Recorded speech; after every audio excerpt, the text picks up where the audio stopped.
Mesdames, Messieurs, bonsoir. Nous sommes le 1er février 2013. C'est un plaisir de vous retrouver avec African Time sur WP80 930 AM. Il est 21h à New York et 1h à Bamako. Vous suivez la principale édition de l'actualité africaine en français. Aïssata Ba au micro, Dame Babou à la technique. Au sommaire, Camara Seydi Moussa pour la Mauritanie nous parle de l'ultimatum lancé par Biram Da Beid, président de l'initiative pour la résurgence du mouvement abolitionniste IRA. Et toujours en Mauritanie, Amadi Ould Amadi annonce une aide d'un montant d'1 million de dollars pour atténuer les maux du peuple syrien. La question est, peut-il se le permettre? Au Mali, le chef de l'État, Dioncounda Traoré, recevra François Hollande, président français, ce samedi. Est-ce là une visite d'encouragement à ses troupes? Une visite de justification quant aux accusations liées au raid aérien? Ou alors l'annonce du début de la fin de l'aide française au Mali? Notre correspondant Ismaël Maïga y reviendra. En Côte d'Ivoire, Étienne Tano nous rapporte le lieu et les conditions de détention de Charles Blé Goudé et de la possible libération du président déchu Laurent Gbagbo. Au Sénégal, Ignace Ndeye nous met à jour sur l'affaire d'enrichissement illicite. Il reviendra aussi sur les manifestations préélectorales 2012. Au Mali, Salomon Dessous nous rapporte les aventures macabres d'un éléphant assassin. En Guinée, Mamadou Baldé nous fait le tour de l'actualité judiciaire. Et restez avec nous pour notre nouvelle rubrique Star de la semaine qui braque ses feux sur Oumou Sangaré.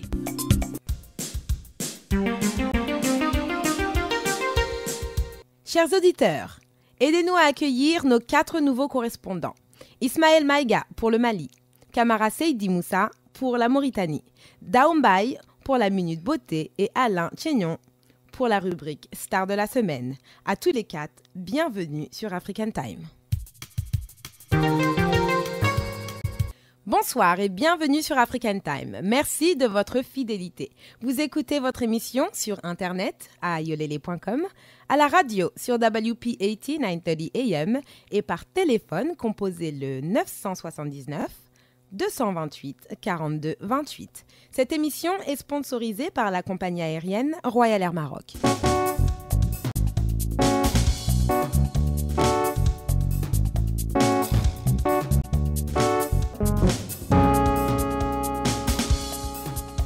François Hollande, président de la République française, posera son pied sur le sol malien demain. Une visite durant laquelle il se rendra de Bamako à Tombouctou et s'adressera non seulement à son armée, mais aussi aux autres pays africains. Des détails avec Ismaël Maïga. François Hollande fiche véritablement sa tenue de chef de guerre et vient booster le moral des troupes sur le terrain. Depuis le déclenchement de l'opération Serval. Disons que cette visite sera également mise à profit pour dissiper quelques malentendus. En effet, le conflit au niveau de la région de Kidal commence à raviver une forme de tension avec la prise de la ville quasiment le même jour que l'armée française, notamment la prise de l'aéroport par les groupes armés du MNLA qui sont en train de se redonner, au dire de l'opinion nationale, une nouvelle virginité. Et de l'avis de bon nombre d'observateurs, c'est ni plus ni moins en Sardine qui s'est mué en MNLA et compte tromper la vigilance des partenaires, notamment l'armée française. Il faut dire en effet que depuis 3 jours qu'elle a pris le contrôle de l'aéroport de Kidal. Les troupes françaises ont débarqué effectivement à l'aéroport de cette région sans l'armée malienne, faut-il le souligner. Et c'est ce qui suscite au niveau du Mali beaucoup de grincements de dents. Et il doute que la présence peut-être du président français pourra aider à mettre bas à terre et à calmer d'un temps soit peu les ardeurs. De toute façon, les troupes françaises se sont contentées de brefs communiqués annonçant des bombardements importants dans les environs d'Aguelop. Aguelop, faut-il le rappeler, est le tristement célèbre site à environ 100 km de Kidal,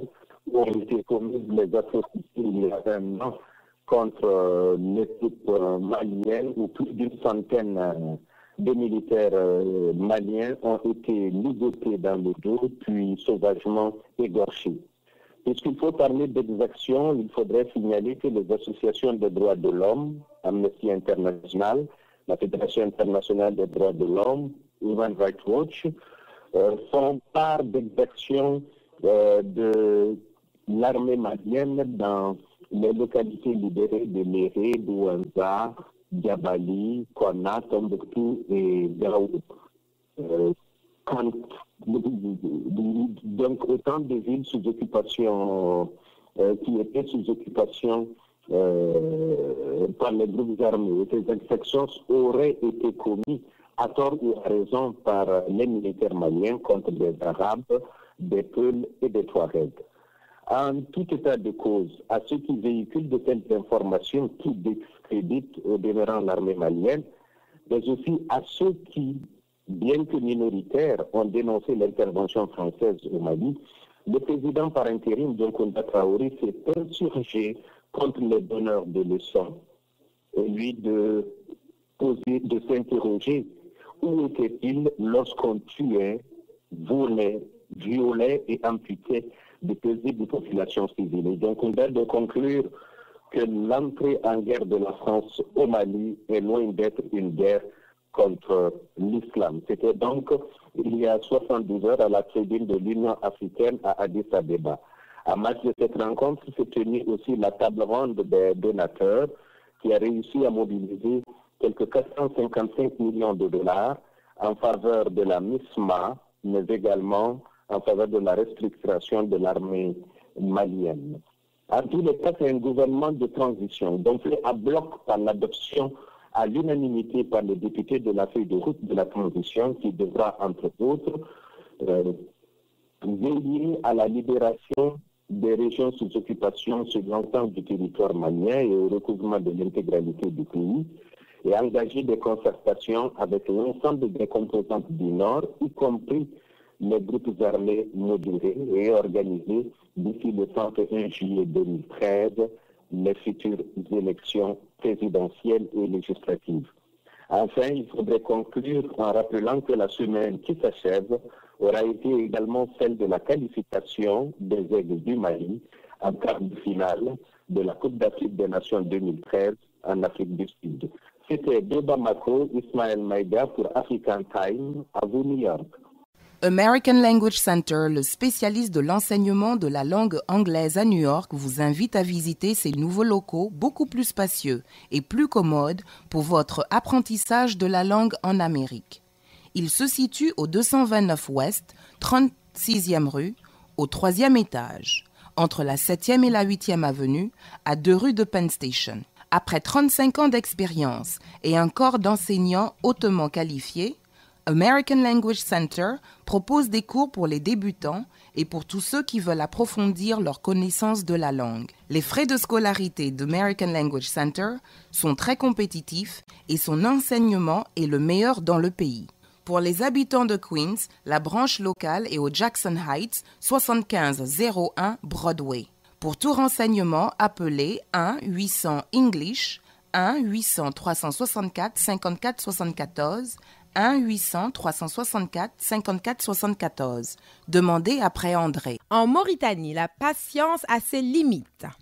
Elle est de 6 mois exactement. C'est l'ultimatum qu'a lancé Biramda Abeid aux autorités et imams du pays. Ils ont 6 mois pour sortir une fatwa, cette loi qui permettra d'enforcer l'abolition de l'esclavage en Mauritanie. Camara Seydi Moussa. En Mauritanie, le phénomène de l'esclavage s'est fait parler de lui encore. Le président de Iran Mauritanie, une organisation gouvernementale, a organisé un point de presse ce mardi 29 janvier 2013 au terme d'une caravane de la liberté qui a conduit le président de Iran et ses militants dans des coins reculés du sud-est du pays. Le militant anti-esclavagiste a déclaré durant ce point de presse que ces militants donnent aux autorités mauritaniennes un délai de 6 mois, ainsi qu'au Conseil constitutionnel et au Haut Conseil islamique pour la fatwa pour avoir la présence du rite malikite dans l'ensemble juridique juridique constitutionnelle et islamique du pays. Il est à noter qu'à leur passage dans une ville nommée Gurou, au centre du pays, le dimanche passé a été ponctué par la découverte de 4 cas d'esclavage d'enfants mineurs. Et un autre cas a été découvert, cette fois-ci, à Nouakchott, la capitale mauritanienne, c'est jeudi 31 janvier. C'est dire que l'esclavage reste malheureusement une réalité mauritanienne. Dans un volet de l'actualité mauritanienne, à Nouakchott, les étrangers vont commencer à retirer les cartes de séjour le 3 février 2013. Le gouverneur de Nouakchott a convoqué dimanche 29 janvier 2013 les représentants des communautés étrangères, surtout ceux de la CEDEAO, pour une brève séance de travail. Au menu, la carte de séjour. D'entre deux jeux, il a remercié ces autres pour leur implication dans l'élaboration du précieux document. Mais à la surprise générale de l'auditoire, le Wali, le gouverneur de la capitale, a annoncé que les cartes de séjour sont disponibles et qu'elles peuvent être retirées à partir du 3 février 2012 contre un paiement de la somme de 30 000 rupiah, soit environ $130, et de préciser que les opérations de contrôle débuteront le 4 février. À tous ceux qui ont pris décelé un quiproquo à propos de la gratuité du document, le gouverneur a coupé court pour asséner que ce sont les opérations d'arrondissement qu'il était. Un autre volet, l'actualité mauritanienne, entre l'homme d'affaires mauritanien, l'homme le plus riche du pays et le président de la République, le problème continue. Entre Ouroubou Amatou, l'homme le plus riche du pays, et Ould Abdel Aziz, le président des pauvres, le tout nouveau et tout beau riche parmi les nouveaux riches du pays, les feuilletons à multiples rebondissements et trames au contre flou continuent d'occuper les Mauritaniens depuis quelque temps. C'est que l'attaque en dessous de la ceinture du protégé d'hier contre son protecteur ne manque pas de soulever chez certains une réelle indignation et chez d'autres une incompréhension plus que légitime, tant les procédés de route et le moyen utilisé redoutables. Quoi qu'il en soit, ce qui a commencé par une histoire de fiscalité, et où vont les choses, tout indique que quelque part une volonté de nuire à l'homme d'affaires. D'autant plus que le vice-président, le vice-président de sa banque a été convoqué par la police économique et son poste aurait été saisi.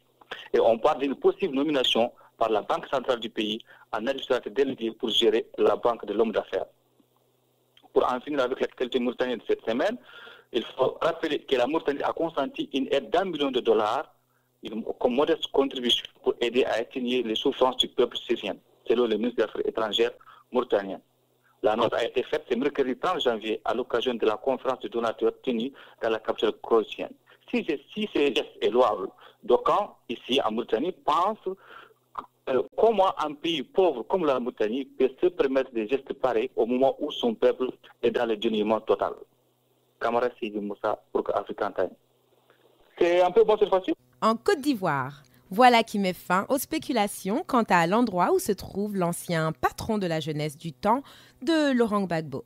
Charles Blé Goudé est nullement détenu de façon clandestine. Il est en résidence protégée. La suite avec Étienne Tano. Ahmed Bakayoko Blé Goudé est en résidence protégée. Ces propos ont été tenus par le ministre d'État, ministre de l'Intérieur, lors de sa rencontre le jeudi 31 janvier 2013 avec le Congrès panafricain pour la justice et l'égalité des peuples COJEP, le parti de Blé Goudé. Face à cette délégation de 13 personnes conduite par le président intérimaire du COJEP, Joël Poté,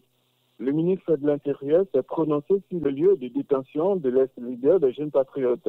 Pour M. Ahmed Bakayoko, Blé Goudé n'est pas détenu de façon clandestine, mais qu'il est en résidence protégée.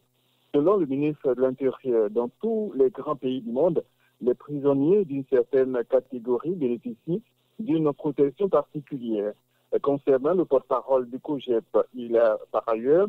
saisi l'occasion pour non seulement demander pardon au chef de l'État ivoirien Alassane Dramane Ouattara, mais également lancer un appel à son endroit afin de prendre une loi d'amnistie générale en faveur de tous les prisonniers politiques de la crise post-électorale.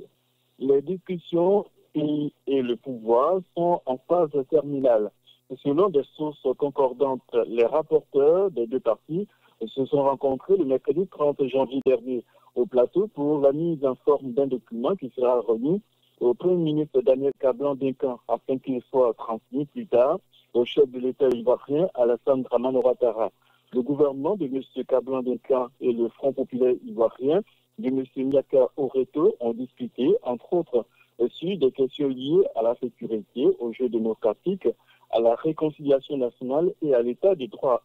Concernant toujours ces revendications, le FPI avait inscrit dans un document transmis au chef de l'État ivoirien au mois de septembre 2011 sa position sur la libération de M. Laurent Gbagbo. En effet, le FPI estime que cette libération est possible et si le président Ouattara s'engage à aller dans ce sens. Football CAN 2013 pour terminer, quart de finale Côte d'Ivoire-Nigeria. Les équipes de Côte d'Ivoire croisent les Super Eagles du Nigeria ce dimanche 3 février 2013 au Royal Stadium de Rustenburg à KGNT. L'histoire de la CAN entre ces deux formations joue en faveur de la Côte d'Ivoire et celle de leur confrontation directe aussi. Car au tableau de la FIFA, la Côte d'Ivoire compte 5 victoires contre 4 pour le Nigeria. Nul doute que Sabri Lamouchi et ses poulains au soir du dimanche porteront en force le manteau de favori. Toutefois, les Super Eagles prisés de leur capitaine Michael suspendu espèrent être les meilleurs comme en 1990 et 1994 pour se hisser en demi-finale. Le Nigeria pourra également compter sur une équipe jeune, enthousiaste et puissante. Étienne Tano, Abidjan pour African Time. Au Sénégal, cette semaine, la lutte contre l'enrichissement illicite revient au cœur de l'actualité. Délit d'initié, conflit d'intérêts, détournement des deniers publics, des milliards de francs CFA en question et la caution de 50 millions de francs CFA pour la libération de Samuel Sarr. Ignace Ndeye nous en dit plus. La saison 2 des auditions, pour ne pas dire la deuxième phase des audits, semble lancée. Cette semaine, certains dignitaires de l'ancien régime ont défilé devant les enquêteurs. Aïda Ndiong a été convoquée cette semaine à la brigade de recherche après plusieurs heures d'audition. Elle est sortie. Mais c'est avec un goût amer qu'elle est sortie pour rassurer ses proches qu'elle n'a rien à se reprocher et qu'elle a acquis tous ses biens il y a plusieurs années. Ousmane Gom, l'ancien ministre, était également face aux enquêteurs, tout comme Omar Sarr, qui devait s'expliquer sur les 5 milliards de francs CFA de produits phytosanitaires. Mais s'il y a quelqu'un qui avait bien des soucis à se faire, c'est bien Samuel Sarr, qui a été lui gardé à vue avant de payer une caution de 50 millions de francs CFA pour recouvrir la liberté. Il a été rattrapé, lui, Samuel Sarr, par l'affaire des véhicules de Maître Wade. L'arrestation de Samuel Sarr fait d'ailleurs suite à une plainte du directeur général de EMG, Mbaye Gueye, qui lui réclame la somme de 160 millions de francs CFA. Tout est parti d'un véhicule Maybach acheté avec Samuel Sarr qui n'a pas daigné verser le reliquat qu'il devait à Mbaye Gueye et selon des sources proches de l'enquête est reproché d'un abus de confiance. Samuel Sarr. Moins heureux avec la justice cette semaine, c'est Mme Ndeye Khady Gueye qui était l'administrateur du FPE, le Fonds de promotion économique. L'ex-administrateur du FPE, placé en garde à vue, a été déféré ce vendredi. Il a bénéficié d'un retour au parquet. Il est accusé de malversation portant sur la somme de 7 milliards de francs CFA. Elle passe d'ailleurs sa première nuit de prison aujourd'hui. Elle retrouve en prison Ndongo Diao, l'ancien directeur général de l'ARTP, poursuivi, lui, au détournement des deniers publics portant sur une somme de 3,5 milliards de francs CFA. Sa demande de liberté provisoire, introduite par ses avocats, n'a pas connu une issue heureuse. Cette semaine, les Sénégalais se sont souvenus à rappeler des victimes des manifestations post-électorales. Mais s'il y a quelqu'un qui a focalisé bien les attentions, c'est Mamadou Diop, cet enseignant fauché à mort par le dragon de la police lors de ces manifestations. Mais les familles des victimes qui ont marqué l'événement n'ont pas caché leur amertume envers quelques responsables du mouvement de contestation. C'est le cas des familles des jeunes du M23 de Colobane. 5 jeunes de Colobane croupissent toujours en prison, même si certains jeunes du M23 arrêtés lors de ces manifestations ont été libérés. Mais les familles sont très remontées contre Alioune Tine qui dirigeait ce mouvement M23. Alioune Tine, lui, puisqu'on parle de lui, a d'ailleurs été nommé pendant président du Comité sénégalais des droits de l'homme. Il remplace à ce poste Youssoupha Ndiaye. Autre décision prise lors du Conseil des ministres cette semaine, c'est la nomination de El Hadji Kassé au poste de délégué de la francophonie. Il quitte ainsi son poste de conseiller en communication à la présidence de la République. En politique, des membres de Benno Bokk Yakaar recadrent Idrissa Seck, le président du parti Rewmi. Pour les membres de cette coalition, Idrissa Seck ne peut pas être dans la coalition et tirer à boulet rouge sur eux. Ils interpellent le chef de l'État Macky Sall afin de recadrer cet allié qui a fait quelques réaménagements au sein de son secrétariat national. Instance dans laquelle on note l'absence de Omar Gueye et de Pape Diop, tous ministres qui ne font pas partie de cette instance. Cette semaine, les sortants de la FASTEF, la FASTEF, c'est l'école normale de formation des professeurs, eh bien, ces sortants ont poursuivi leur grève de la faim. Ils sont même passés à la vitesse supérieure, observant une jet. Mais la sortie du ministre de l'Éducation est venue assommer ces grévistes de la faim. Le ministre Kosseri Mbaye-Fall a fait savoir que l'État n'est pas obligé de recruter ces enseignants, des enseignants qui ont fait une formation payante comme bon nombre de Sénégalais dans d'autres secteurs. Et puis cette semaine, la région sud a également retenu l'attention. D'abord, c'est le nonce apostolique qui est venu à Ziguinchor, qui est allé à Ziguinchor pour apporter un message du pape Benoît XVI. Pour Luis Mariano Monte Mayor, c'est vrai que l'accalmie est notée et il a salué cette situation d'accalmie notée dans la région sud, mais il déplore toutefois la multiplicité des interlocuteurs au niveau du MFDC. Et 24 heures après sa visite, ce sont le langage des armes qui a repris avec des coups de feu entre un peu partout dans le nord Bignona ce vendredi. Vendredi donc, dans la soirée, depuis 21 heures, il y a des bandes armées qui ont fait irruption dans des localités comme Djouloulou, à 52 km de Ziguinchor, et encore à Kafountine, à 25 km de Djouloulou. Les bandes armées ont fait irruption dans ces localités et la soirée a été très difficile pour les populations de ces deux localités qui se sont terrées chez elles, vivant une psychose et une peur totale. Une situation qui vient agresser le processus de paix bien enclassé ici, dans la partie sud du pays. Ainsi va l'actualité cette semaine au Sénégal, à Ziguinchor pour African Time, Ignace Ndeye. Tu veux devenir chauffeur de limo ou changer ton véhicule pour un meilleur modèle? Pense Luxor. Appelle Luxor et conduis Luxor. À Luxor, on ne regarde pas ton crédit. Alors viens chez Luxor avec ton permis de conduire, un stylo pour la signature et repars avec ta voiture. Il n'y a rien à payer jusqu'à l'obtention de la licence de travail. C'est facile. Luxor fait même le premier paiement de l'assurance pour ta livery et offre un minimum de 6 mois de garantie. Alors, qu'est-ce que tu attends? Appelle Luxor et va chercher ta limo en Special Livery Super Sale. Pour plus d'informations, appelez Baila Keneme au 888 717 81 81. Baila Keneme 888 717 81 81 ou alors va sur liverytrader.com.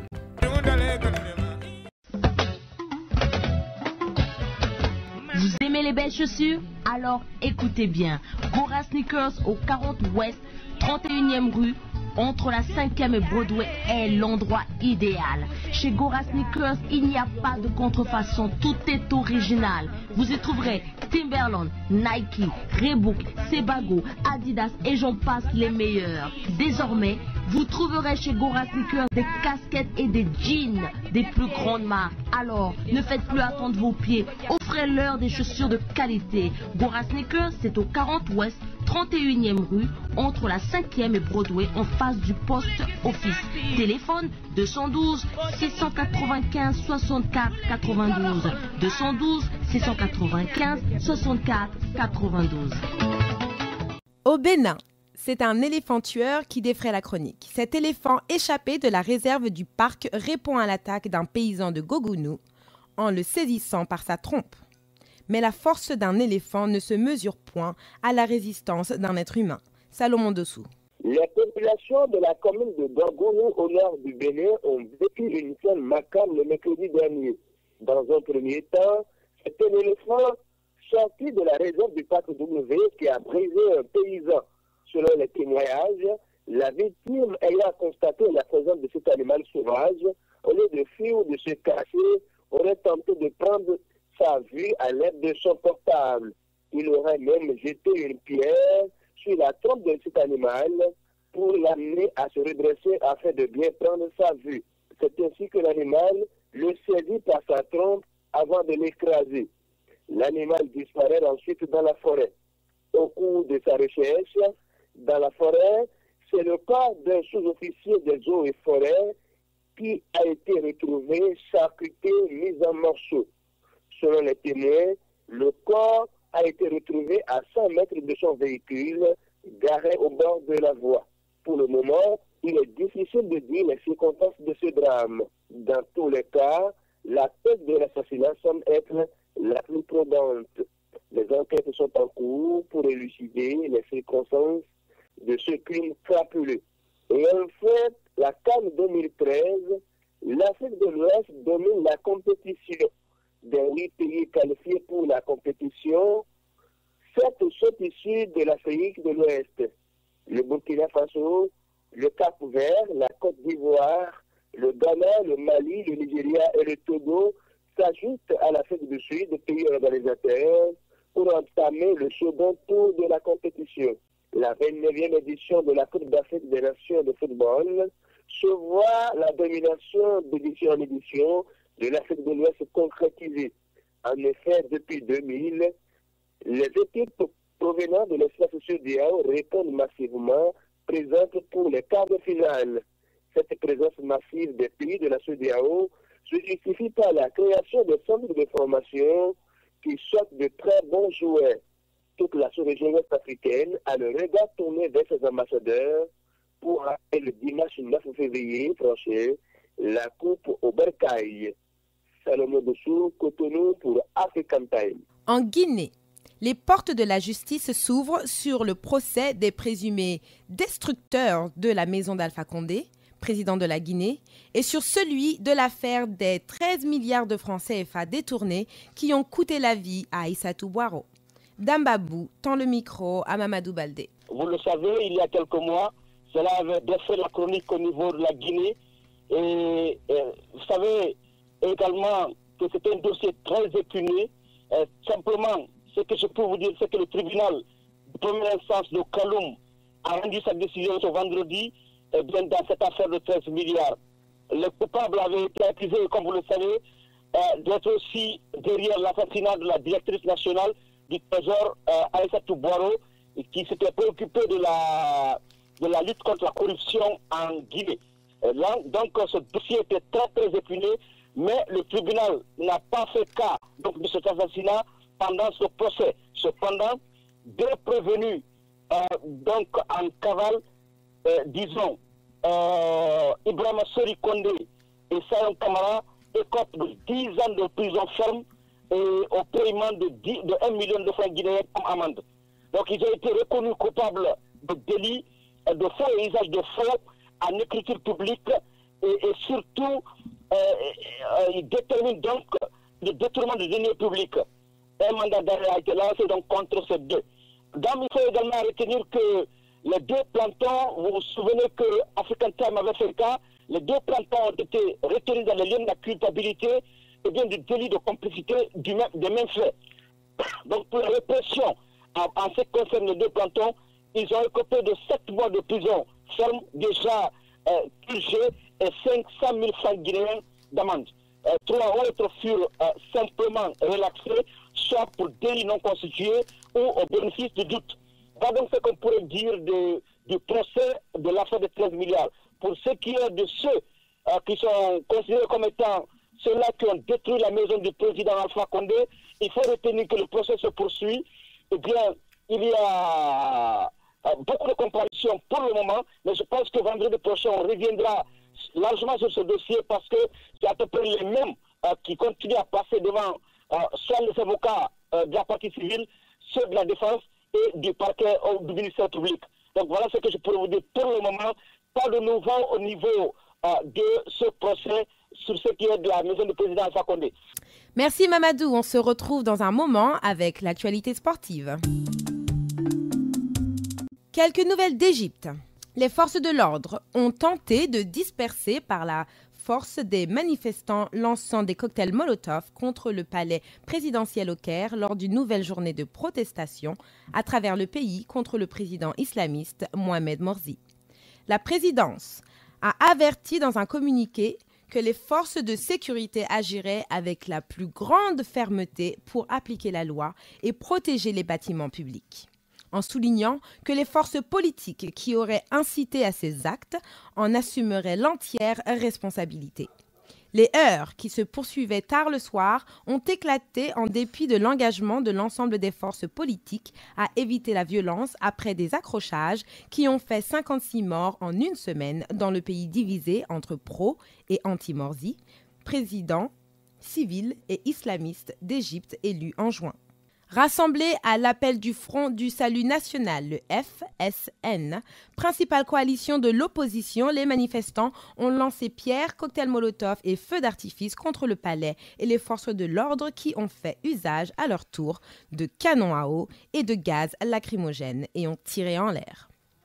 Ils ont mis le feu à des pneus en criant « Le peuple veut la chute du régime !» Le slogan lancé il y a 2 ans durant la révolte populaire qui a chassé du pouvoir le président Hosni Moubarak. La police a dû un moment se replier vers l'enceinte du palais d'Héliopolis, certains manifestants ayant réussi à retirer des fils barbelés et tenter d'escalader l'un des portails.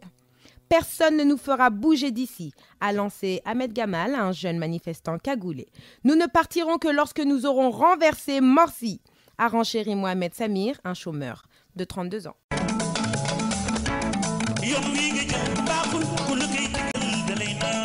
Votre compagnie aérienne préférée, Royal Air Maroc, est toujours à l'écoute de vos désirs et demandes.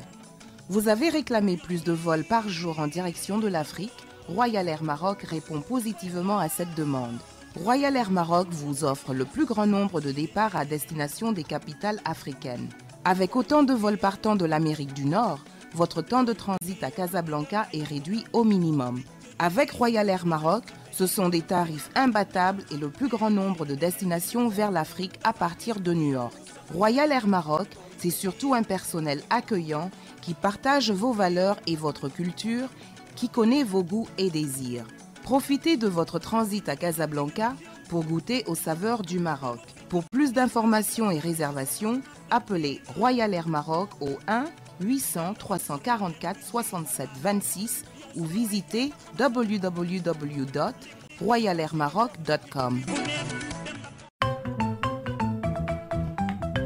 Tu veux devenir chauffeur de limo ou changer ton véhicule pour un meilleur modèle? Pense Luxor. Appelle Luxor et conduis Luxor. À Luxor, on ne regarde pas ton crédit. Alors viens chez Luxor avec ton permis de conduire, un stylo pour la signature et repars avec ta voiture. Il n'y a rien à payer jusqu'à l'obtention de la licence de travail. C'est facile. Luxor fait même le premier paiement de l'assurance pour ta livery et offre un minimum de 6 mois de garantie. Alors, qu'est-ce que tu attends? Appelle Luxor et va chercher ta limo en Special Livery Super Sale. Pour plus d'informations, appelez Baila Keneme au 888 717 81 81. Baila Keneme 888 717 81 81 ou alors va sur liverytrader.com.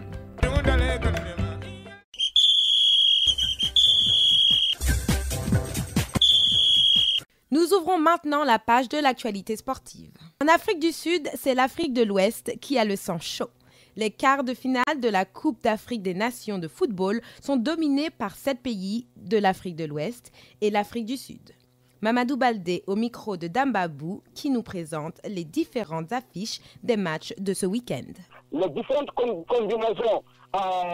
dames, retenez que le samedi prochain, donc demain, 2 février, à partir de 16h, eh bien, les Black Stars du Ghana vont rencontrer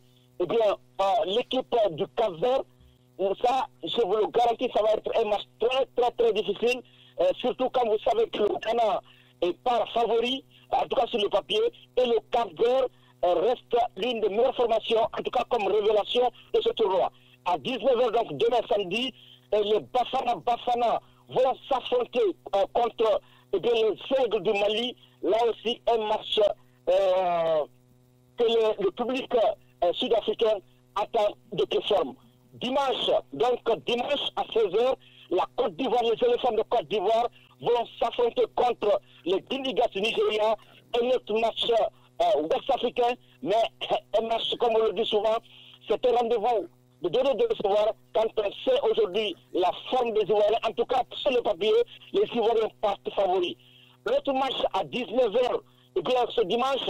ça sera le Burkina Faso, les étalons du Faso contre les épreuves du Togo. Là aussi, un match, Seydou Keita et ses amis vont s'affronter contre Adebayor et autres. Un match difficile. Là aussi, c'est un derby ouest-africain, Burkina Faso-Togo. Voilà donc les différentes combinaisons qui vont avoir lieu le dimanche dans Babou. Si vous avez d'autres questions, à vous. Merci beaucoup, Mamadou Baldé, c'est très complet. Merci beaucoup. Merci beaucoup et surtout, je dis à tous les amis sportifs, à l'écoute de la radio panafricaine, Africa Time, et surtout passez bon week-end. On continue avec Eladj Malick Ndiaye, toujours au micro de Dambabou. Eladj Malick Ndiaye, bonsoir. Bonsoir, Dambabou. Bon, pour revenir au Sénégal, pour parler du football toujours, Alain Giresse, le nouvel entraîneur, donc vient d'installer son équipe et prépare son match contre la Guinée. Oui, donc il a dévoilé son staff à la surprise générale. Il a confié l'adjoint de l'équipe nationale sera Boubacar Gadega de Djambar, qui n'est pas du tout connu du bâton des grands entraîneurs, puisqu'on annonçait les Alassane Dia, Dominique Coris, Serigne Saliou Dia. Finalement, à la surprise générale, le coach adjoint échoua à Boubacar Gadega, le coach de Djambar de Salim. Dans ce staff également, il n'y a pas eu de grand changement puisque le professeur Fallou Cissé revient comme médecin de l'équipe nationale. Sougou et Morsek sont chargés sont les kinésithérapeutes, mais l'absence générale dans ce staff, c'est le préparateur physique Ibou Diatta qui ne figure pas sur la liste. Alors, Alain Giresse a dévoilé l'autre jour son staff, c'est pour préparer le match contre la Guinée prévu le 5 de ce mois à Paris. C'est dans le cadre des matchs MK international qui entre dans le cadre du préparatif du match contre l'Angola qui est prévu au mois de mars prochain en Guinée. Alain Giresse a déjà publié une liste de 23 jours. On note le retour de certains cas, notamment Issa Dia, Moussa Sow, entre autres, mais le jeune Abdoulaye Sani également, qui fait son retour, son entrée dans la panier. Cheikh Tidiane Dia également, un autre gardien de but qui évolue en France, a également effectué son retour. Toujours en football, dame, retenez que le Sénégal prépare également son match contre l'Angola. D'ailleurs, la Guinée a été choisie pour abriter la rencontre. Le directeur technique national en compagnie des fédéraux ont visité la pelouse du stade du 28 septembre. Donc ce sera la Guinée qui va abriter la prochaine rencontre du Sénégal contre l'Angola, puisque vous savez, le stade du président Senghor a été suspendu depuis le 13 octobre dernier, date à laquelle la Côte d'Ivoire a battu les Lions du Sénégal, score 2-0. Eladj Malick Ndiaye, merci. C'est moi là. On poursuit maintenant avec la rubrique Star de la semaine. Notre correspondant Alain Chénion a choisi Oumou Sangaré pour être la star de cette semaine. Il nous emmène en voyage à travers le parcours éclectique d'Oumou Sangaré qui fêtera 1 an de plus le 2 février. Bon anniversaire Oumou de la part de toute l'équipe d'African Time.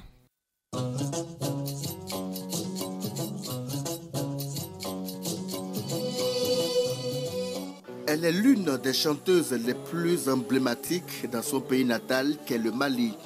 Le Mali qui, bien entendu, traverse en ce moment une période critique de son histoire. Et c'est à dessein que nous dédions ce premier numéro de la star de la semaine au pays de Alpha Omar Konaré. Oumou Sangaré a vu le jour à Bamako, Mali, le 2 février 1968, de parents originaires de Ouassounou, au sud du fleuve Niger. Très tôt, à l'âge de 5 ans, la petite fille chante dans la rue tout en vendant de l'eau et surtout pendant des cérémonies de baptême et de mariage en compagnie de sa mère, Aminata Diakité. Mais son premier concert en public est un concours organisé entre différentes écoles maternelles. Ce jour-là, elle remporte la finale devant 3000 personnes. C'était l'euphorie de joie dans la salle de spectacle du stade Omnisport de Bamako. Les portes du succès vont ainsi s'ouvrir à la jeune adolescente de Bamako. À 16 ans, Oumou Sangaré intègre l'ensemble national du Mali avant d'être repérée par Joliba Percussion, un groupe qui va la faire sortir pour la première fois du Mali. Nous étions en 1986. Oumou Sangaré travaille ensuite avec Amadou Baguindo, un grand maître de la musique malienne avec qui elle enregistre en 1990 un premier album, Moussolo, qui signifie les femmes. Un succès total en Afrique, plus de 20 000 exemplaires vendus. Oumou Sangaré avait 22 ans, une star venait de naître. La musique de la star malienne est inspirée des musiques et danses traditionnelles de la région. Oumou Sangaré écrit et compose des chansons qui peignent au fin la place de la femme dans la société. L'une des raisons pour lesquelles elle a été nommée comme ambassadrice de Wazulu ou encore ambassadrice de la femme. Oumou Sangaré se produit sur les plus grandes scènes du monde, telles l'Opéra de Sydney, Central Park à New York, Opéra de la Monnaie de Bruxelles, pour ne citer que celle-là. Sans oublier un détour au cinéma où elle participe à la bande originale du film Beloved avec la star de la télévision américaine Oprah Winfrey dans le rôle principal. Oumou Sangaré, c'est aussi le business. La star s'est lancée en 2006 dans la commercialisation des voitures de grandes marques. Elle est également propriétaire de l'hôtel Wazulu où elle se produit à Bamako tous les soirs.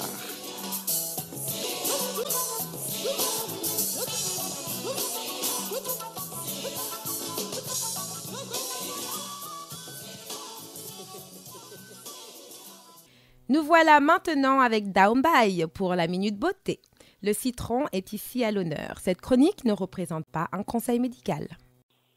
Bonjour. Alors aujourd'hui, nous allons parler d'un produit qui me tient particulièrement à cœur et qui est vraiment multi-usage, c'est le fameux citron. Effectivement, cet arbuste qui est originaire d'Inde et de Chine, appelé à la base limone, source de vitamines C, D et E, on n'utilise pas forcément que dans la cuisine pour donner beaucoup plus de saveur, pour parfumer ou même attendrir la viande. Sachez que le citron a énormément de valeurs multi-usages. Par exemple, dans la beauté, il peut avoir une action adoucissante. C'est-à-dire, messieurs, par exemple, si vous avez les genoux ou les coudes rugueux, il suffit juste de prendre une lamelle de citron et frotter. Résultat, peau toute douce. Il peut également aider à protéger et à nourrir les peaux grasses. Quand on a une peau grasse, il suffit juste d'imbiber un peu d'eau avec un peu de citron justement pour lisser la peau et l'exfolier. Pour les dents, on peut l'utiliser également une fois par semaine, c'est-à-dire prélever juste 3 gouttes de citron sur le dentifrice. Donc résultat, anti-tartre et dents blanches garanties. Et pour les cheveux également, il suffit juste d'utiliser en fait une cuillère à soupe de citron à la fin de votre shampoing pour leur donner tout leur éclat. Et ce n'est pas fini. Le citron a d'autres usages en plus de la beauté qui sont fabuleux. Et il a une action énorme sur la santé. Par exemple, comme vous savez tous, pour les maux de gorge, le citron avec le miel donne une vertu beaucoup plus adoucissante et permet effectivement d'enlever les voies enrouées. Il a une très bonne vertu également contre le diabète parce que sachez, mesdames comme monsieur, qu'il élimine 30% du sucre que vous avez dans le sang. Le citron a également des très très bonnes vertus au niveau du hoquet. Et oui, pas mal de personnes ne le savent pas, mais il suffit juste de verser une cuillère à soupe de citron imbibée dans un sucre et le hoquet disparaît. Fabuleux, non? Ce n'est pas fini. Le citron a également une vertu dans l'entretien de la maison quotidienne. Par exemple, comme si vous avez des objets en aluminium ou de la vaisselle, vous pouvez utiliser effectivement le citron en douceur pour les parfumer, pour les nettoyer en profondeur. Rapport qualité-prix garanti, 2 citrons pour moins d'$1. So what? Que demander de plus? Daumbai pour African Time. Merci et à très bientôt. Voilà, chers auditeurs, c'est déjà la fin de cette édition. Merci de l'avoir suivi. Dambabou va maintenant prendre le micro pour le journal en Wolof.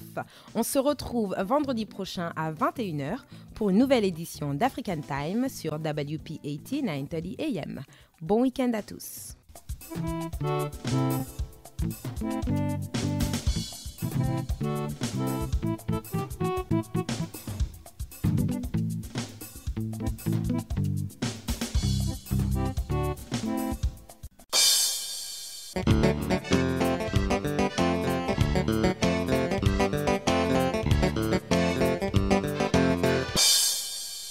mbokk yi ñu ngi leen di nuyu te di leen gërëm ci déglu bi ngeen def seen émission fii ci African Time ci WP80 930 AM yéen a ngi ñu déglu itam ci yolele.com man ngeen ñoo déglu ci téléphone bi ci 979 282 4228 979 28 4228 bu yëf yi jàllee ngeen bëgg ko dégluwaat da ngeen ko mën a dégluwaat ci yolele.com seen mbokk Dame Bab moo ne ci micro bi moo nekk itam ci machine bi ni ñu ko baaxoo di def àjjuma ju nekk noonu lañ koy defee ci àjjuma yi tey ji yem ak benn fan ci weeru février 2013 dañu leen di indil xabaar yi bu ay communiqué amee ñu jotu leen ko bala noo tàggoo ak yéen. xam naa ne Sénégal moom dafa mel ne ay bis yëpp dañuy toppante waaye dañuy nuroo bis bu ñu xëyee ñu ne kee dellu na tribunal kee dem na kee dellu si na Ndeye Khady Guèye mi nekkoon FPE moom weesu na dem ca gendarmerie ndax yóbbu nañ ko kaso fi mu nekk kii nga xam ne mooy Samuel Sarr bu ma dikkee ñaa gaawul woon moom it dana dem kaso ndax jotoon nañ ko def garde à vue ca gendarmerie ba ay dañ jong itam woo nañ ko dellu na këram kenn xamul fu muy mujj Ousmane Ngom noonu la mel Omar Sarr moom it woo nañ ko ñi nga xam ne ñoo yoroon ay société ñu yaakaar ne itam Karim Wade da koo làqatoo moom ak ñeneen ñoo itam ña nga leen di yónnee ay kayit naa leen wax ñu ku moom société bi fan la jaaree Ndongo Jaw moom ma nga woon ca kaso ba doon laajati liberté provisoire waaye nee nañ ko yow doo mën a génne noonu bay laa woon moom it déglu nañ ko déglu nañu lig na ko laay kon xam ngeen ne man ak Pape Ndaw daanu yàgg lool ci lu jëm ci mbiri yoon bi yoon daanu dellu seeg Pape Ndaw itam ci ñi nga xam ne dañu leen a boomoon ca yëngatu ya amoon Sénégal bañ daataan wote daaw ay jëf yoo xam ne nguur gi fa nekk tey ji am na lu mu ci jël daanu ci dellu seeg moom daanu dellu si itam ak Pape Ndaw ci lu jëm ci courant bi dagg rek mer mu ñu wax ne kii di président Macky Sall loolu mer na ci lool te itam li nga xam ne moo jëm ci mbiri impôt ñu wàññi loolu yëpp Pape Ndaw danañu ko leerale Pape Ndaw dana dellu seeg ñun itam ci nit ñi nga xam ne dañ leen a bëgg a jël nguur ga jox leen liggéey bu bees waaye extrait de naissance jafe leen lool daanu ñëw ak Pape Ndaw ci waxtaan yooyu yëpp daanu dellu seeg moom ci ñi nga xam ne itam dañ leen a fal ñu bees ci ay poste ci conseil des ministres bi weesu balaa ñuy ñëw ci la mel ne Far West moo tàmbalee am Sénégal ca pédagogue école bu nekk ca xaar yàlla ñu ne xale jël pistolet baayam ñëw ne ko teel ci moromam mu bokkaloon école Pape Ndaw dana ñëw ñun ci loolu daanu ñëw ak El Hadj Malick Ndiaye itam ci lu jëm ci mbiri tàggat yaram daanu dellu si itam ak ki nga xam ne mooy Khadim Samb ci lu jëm ci mbiru làmb ji loolu mooy li nga xam ne mooy lépp solo ci li ñu fas yéene waxtaanee ak yéen tey seen mbokk Dame Bab moo ne ci micro bi moo nekk itam ci machine bi.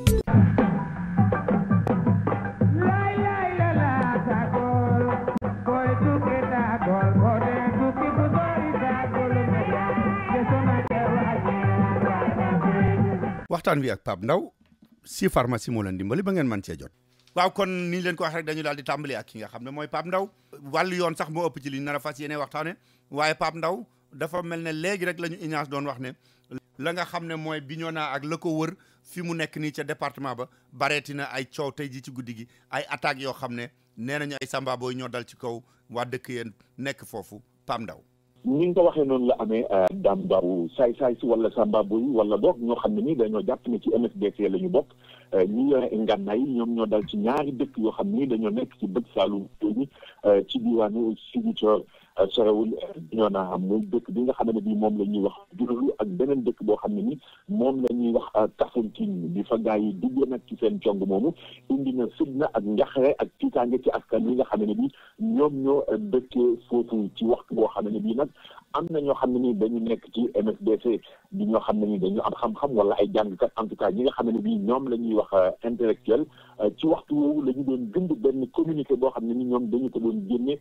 di sàkku daal ki nga xam ne bii moom mooy nonce apostolique bi ñu def ko médiateur ndax ñoom dañuy wax naan mbiri Robert Sagna bëggatuñu koo dégg parce que Robert Sagna mi nga xam ne bii noonu lay doxalee ñoom am nañu ci waaye tamit Pierre Goudiaby Atepa mi nga xam ne bii moom tamit dafa doon xelal Abdoulaye Wade ci doon jéem wax naan dafay fexe ci ni mu lijjantee mbir yi moom tamit ni muy doxalee ànduñu ci ndax Pierre Goudiaby Atepa sax booy xool fan yii ñu génn mu ngi doon wax naan war nañoo mën a defar lu mel ni benn usine suukar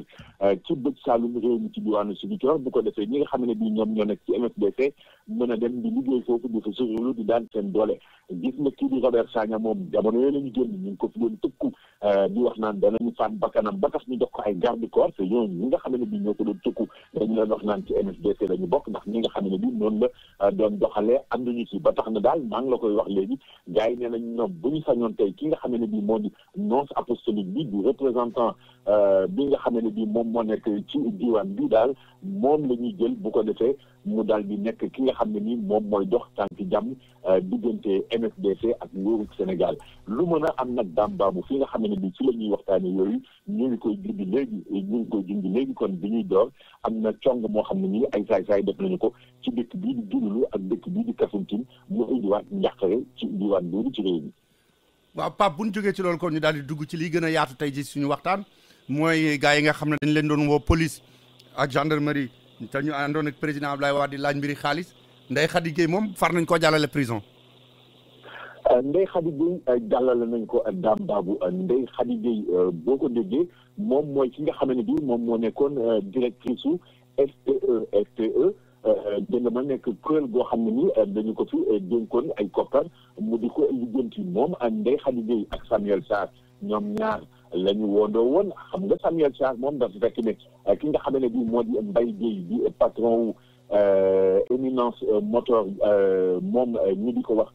EMG moom moo ko palentoon ci daal benn oto boo xam ne ni daf ko jaayoon oto bi waroon jar téeméeri million ci suñu xaalis ak juróom benn fukk ñu ne nag Samuel Sarr jotoon na am lu mu ci dugal waaye daal bëggoon koo dawloo ci li nga xam ne bii moom moo ci desoon xam nga nag xaalis boo xam ne ni dañu koy xayma ci lu ëpp téeméeri million kooku du neex a bàyyi mu demee noonu ba tax na nag ba mu ko pelentee fi nga xam ne bii moo di gendarmerie te xam nga gendarmerie gars yi dañuy wax ñaare naan ñoom dana ñàkk caaxaan wala ay caaxaan xajuñ ci lu bari dañ daal di woolu Samuel Sarr mu ñëw rek ñu ne ko ñuus dëj ko ci benn place ba booy xool sax ci gendarmerie ba fala fanaan nee nañu nag ki nga xam ne bii moo di Madické Niang moom mooy xool sax moom mooy yombal mbir yi ndax moom moo dem daal di porter garantie ne dana fay li nga xam ne bii moom mooy koppar yi nga xam ne bii daal Samuel Sarr amee na ko ba tax na Samuel Sarr mujj nañu koo bàyyi mu génn dem waaye ki nga xam ne bii moo di Ndeye Khady Gueye de moom nekkoon njiitu SPE ginnaaw boo xam ne bii moom dañu jàpp ne lu toll ci milliard ak genn wàll moom la luubal te loolu benn rapport CENTIF moom moo ko feeñaloon CENTIF di kuréel yi ñuy wax cellule de traitement des informations financières ñoom daal ñoo ko tuumaaloon ba tax nag fi mu nekk ni tey bii Ndeye Khady Gueye moom dugg na ci guute ñu ngi doon wax nag itamit ki nga xam ne bii moo di Cheikh Amar moom tuddoon nañu ko ci mbir yi ndax njiitu EMG bi boole woon na ko ci ba moom Cheikh Amar sax waxoon ne daf koy daal di plainte pour diffamation ñu di wax sax naan Cheikh Amar finalement plainte boobu mujj na ko tiré ndax daal moom mbir yi booy xool fi nekk ni yoonam newu ci ñu wóor moo di Samuel Sarr rëccangeegul na ndax nag dana fay li des wala déet bu ko fayul fi mën na ko te fekkat waaye Ndeye Khady Gueye day moom caat bi féetee na ko bit Aïda Diong it kat woowoon nañ ko de delluwaat na këram de waaye woowoon nañ ko moom it de waaw Aïda Diong day daam gars yi woo nañu ko te ndax booy xool Aïda Diong xam nga moom nekkoon na fi maire HLM waaye Aïda Diong moom dafa mel ni nag làmmiñ ba léegi dafay sax wala làmmiñ daa rëy ba léegi ñu jéggal na ci ni ma ko waxee ndax moom nee na ay milliards moom bu ko kenn tuddal parce que moom milliards bu njëkk ñu ngi ko am ci atum 1993 xam nga boobaak léegi yàgg na lool nag nee na moom loolu la wax enquêteurs yi pour wax leen ne li nga xam ne bii moo di alal ji mu am moom fu la ko jëlee ndax loolu dana doy enquêteurs yi ndax dana tax ñi nga xam ne bii ñoo koy jéem a topp dellu ginnaaw wala déet loolu ñu ngi ci suñu kanam waaye lu mën a am loo ci mën a dégg daal moo di Aïda Diong moom xam nga mosul yore li nga xam ne bii moom la ñuy wax ay deniers publics ba tax na nag moom division des investigations criminelles maanaam DIC ñoom ñoo ko dékk ay nopp daal di koy laaj mu tontu ndax xam nga deniers publics moom beneen affaire la bokkul ak loo xam ne ni nag du deniers publics Aïda Diong ay layam fi mu nekk nii waaye nag daam li nga xam ne bi moom la ko gars yi toppee day wala moom la ñuy jéem a lëmbët ak bu lëmbatu toll na ci 2 milliards ci suñu koppar nañu xool nag ndax loolu dana rees wala déet. waaw moom de nee na sax état bi ko amel 2 milliards yu mu ko war a fay ndax marché bi da koo gagné woon normalement lu ko président Abdoulaye Wade joxoon la ci diggante ñaari tour yi mais bu ñu jógee ci Aïda Diong Ousmane Ngom it xam nga jëkkoon nañ ko fa woo mu ne du dem ba ñu mujj meeb ko yóbbu bi yoon it nee na woote biñ ko woo du yoon sax waaye wuy ji na. wuy ji na ndax xam nga yoon woo bañ ko fi njëkkoon a woo ci jamonoy campagne bi mu bañoon a dem xam nga waa GIGN la ñu yebanoon ñu daal di ko doon jëli ko fële nga xam ne moo di diwaanu Kolda temps yële yëpp ñu ngi doon xatraay naan ñun ku ñu woo du ñu dem parce que ñun ñu war a wooye dëppoowul ak ñi nga xam ne bii noonu lañ ñu waroon wooye mais lu mën a am daal mu Ousmane Ngom dem na wuy ji te ba mu demee wuy ji dégg nañu ko ay nopp lu toll ci juróom-ñaari waxtu yàlla yoo xam ne yi moom enquêteurs yi ñoo jàkkaarloo woon ñu nekk baat ak tontu ñu di ko laaj muy jéem a indi ay leeral ci li nga xam ne bii moom mbir yi moom nag ñi nga xam ne bii ñoo di brigade des affaires générales bu dik te nekk ci tribunal bu Dakar ñoom ñoo ko doon dékk ay nopp di ko laaj muy indi ay leeral Ousmane Ngom nag wax na ci ginnaaw boobu fa jógee ne li nga xam ne bii noonu la ñu ko dégloo daal dëppoowul ak yoon maanaam ci nasaraan dafa illégal te tamit inconstitutionnel maanaam daal mbir yi ñi nga xam ne bii ñoom ñoo ko waroon dékk ay nopp di ñoom la jàkkaarloo loon mais nag lu mën a am moo di dem na wuy ji boo xam ne bii tamit jéem naa indi ay leeral jéem naa kifiñ te xam nga nag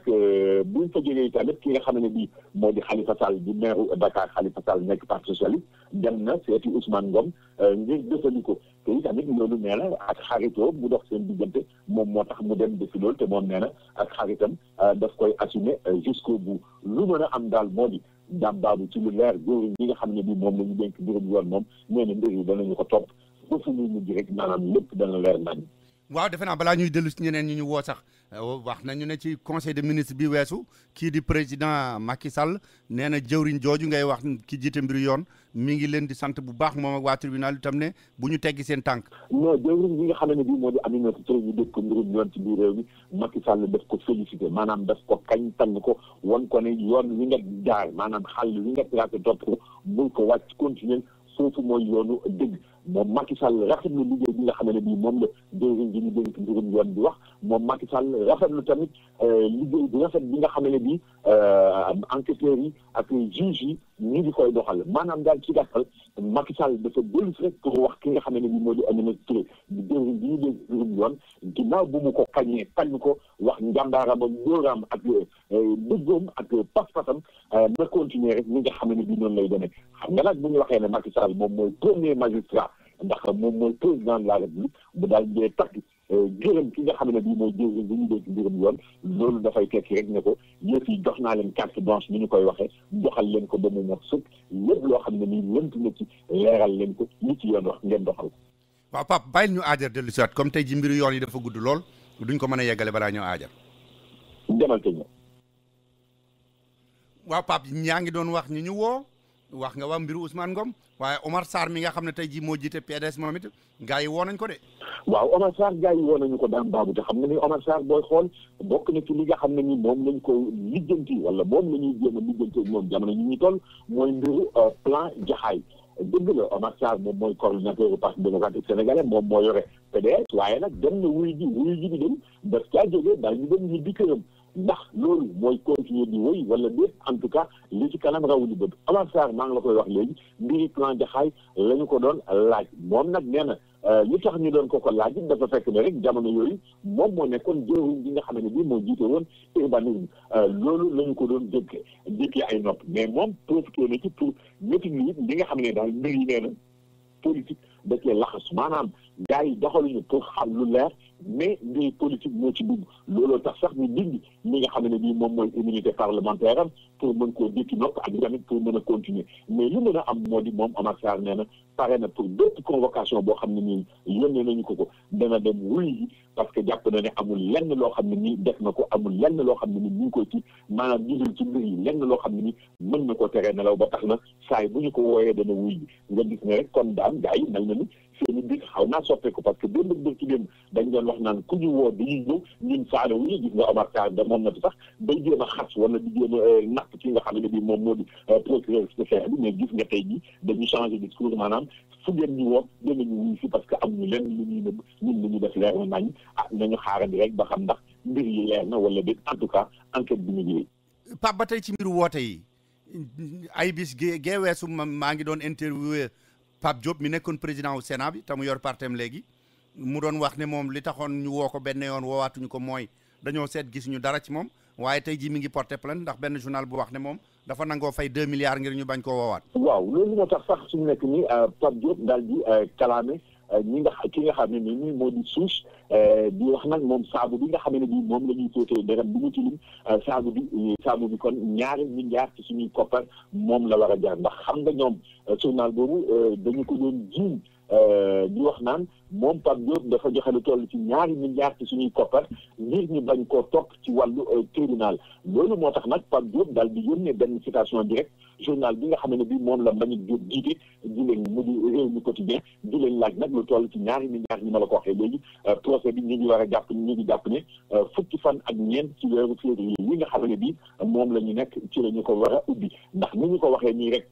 dafa wax ne moom dañu tilimal deram parce que dañoo wax ne ñaari milliards la fay ci suñu koppar pour mën a mucc ci li nga xam ne bii moom la ñuy wër gars yi nga xam ne bii dañoo luubal te ñu ne à la kulli aal danañu goxi képp koo xam ne nii da nga logoon di nga ko goxi loolu nag ñoom journal bi ñu ngi ko bindoon ci seen journal bi ñu génne woon ci fukki fan ak ñeent jàpp fukki fan ak juróom parce que samedi dimanche la tombé loon ci weeru décembre ci atum 2012 bi ñu génn ñu daal di bindoon nag ci titre article bi bruit maanaam daal gëjoo bu doxoon ci diggante Abdoul Mbaye ak Mimi Touré ñuy wax naan ex président wu Sénat bi moom dafa dox ci diggante ñaar ñi maanaam daal li ñu war a doxalee mbiru Pape Diop Abdoul Mbaye ak Mimi Touré dañ cee juunoo woon foofu la ñuy waxoo woon nag ne Pape Diop dafa def transigé ni ñu koy waxee bu daal di dugal ñaari milliards nag pour mucc ci lu ñu mel moom njiitu bokk ni gis nag daal di wëlbati ko nag ne daal comme gars yi loolu lañ ko waxal te moom jàpp na ne loolu amul tey amul démb te itamit du mën a am suba moo tax mu wëlbati ko nag dal ci seen kaw ba tax na nag tey jii fas nañu yéen a yóbbu it ki nga xam ne bii moo di directeur de publication bi ñu Sékou Diatta tribunal boole ci tamit suus mi nga xam ne bii mooy yore mbir mi daal ñoom ñaar daal la Pape Diop topp fi mu nekk nii nee na daam nag saabu boo xam ne nii pour setal der ñaari milliards lay toll moom yàlla nañ ci yàlla musal ñun rek ba kenn duñu ko laaj. waaw moom nee na sébri suñ ko taxale woon ñaari milliards lañ ko jënde woon moo tax muy laaj ñaari milliards bon léegi Pape am na ñoo xam ne itam ñu ngi leen doon topp ci affaire milliards muy Karim Wade ak ñeneen ñaar ñu ne fi mu nekk ni ñoom déglu nañ leen waaye société yi ñu yaakaar ne dañ koo muuroo jox ko ñeneen mu nekk seen tuut tañ moom ko bind nañu leen ne leen ke ñi moom société yi nañ ko wax ci lu gën a leer ci lu gaaw. waaw xam nga ñi nga xam ne bii ñooy liggéey ci mbir yeeg enquête yi ñoom dañoo bëgg rek yëf yi leer nañ bala ñu koy jébbal ki nga xam ne bii moo di procureur ndax nag tey jii yaa ngi leen di ci dégg ci Karim Wade xam nga Karim Wade nekkoon na fi jëwriñ ci gouvernement Abdoulaye Wade doon nekk tamit doom ci Abdoulaye Wade ki nga xam ne bii moo di Tahibou Ndiaye moom moo nekkoon directeur u cadastre Doudou Diagne moom nekkoon directeur u urbanisme ñoom nag dafa mel ni enquête bi nga xam ne bii ñoom la ñuy enquête jëm ci seen mbir ñoom ñett daanaka léegi mu jeex parce que fi mu nekk ni dañu bind ay réquisitions yoo xam ne yi dañu ko yebal ci ay structure bancaire wala société yoo xam ne yi dañu jàpp ne boo moytuwul gars yi ñoo ko moom wala gars yi ñoom ñoo laqatu ci ginnaaw ba tax na nag dañu daal di jël mbir yooyu jaarale ko ci ay notaire pour que nag notaire yi daal di jëflante ak société yooyu bu ko defee ñu génnee nag turu ñi nga xam ne bii ñoom ñoo moom mbir yooyu ak itamit ñi nga xam ne bii ñoom ñooy bailleurs de fonds yi nga xam ne ni ñoo laqatu ci ginnaaw bu ko defee nag ñu mun leen a leeral ñu ne fànn nit dem ba tax na ni fépp foo xam ne ni ñetti ñooñu seen tur mi ngi ci bokk na ci keneen moom wala bokk nañ ci ñi nga xam ne bii ñoom ñooy dugal koppar ci mbir yooyu ñu ne nag danañu ko leeral ba loolu moo tax nag fi mu nekk nii am na ay convocation yi ñu yónnee bokk ci sax ay agence de voyage ak ay structure touristique yoo xam ne yi Azur voyage sax bokk na ci loolu yëpp gaañaa ngi koy jéem a lijjanti ba tax na nag waa section de recherche fi mu nekk nii ñoom nee nañu mbir yi il faut ñu continuer ko te itamit comme dossier yi dafa bari lool am na yeneen yoo xam ne ni dañu ko jël nag dénk ko brigade bi nga xam ne ni moom la ñuy wax BAC te nekk ci dig ñoom itamit pour ñu gën a doxal mbir yooyu maanaam daal ci gàttal daam baabu enquête bi moom gars yi dañu bëgg mu gën a gaaw gën a bari bu ko defee rek ñu boucler ko daal di jublu nag ci mbir ndax xam nga comme déjà ku demee ni ki Ndeye Khady Gueye moom jël nañu ko def ci kaso bi gars yi jàpp nañu ne boo moo tuur rek dootu fa wéet dana am ñeneen ñoo xam ne ni danañ ko denc bokk ci ñi nga xam ne bi ñun fa ñoom ba pare.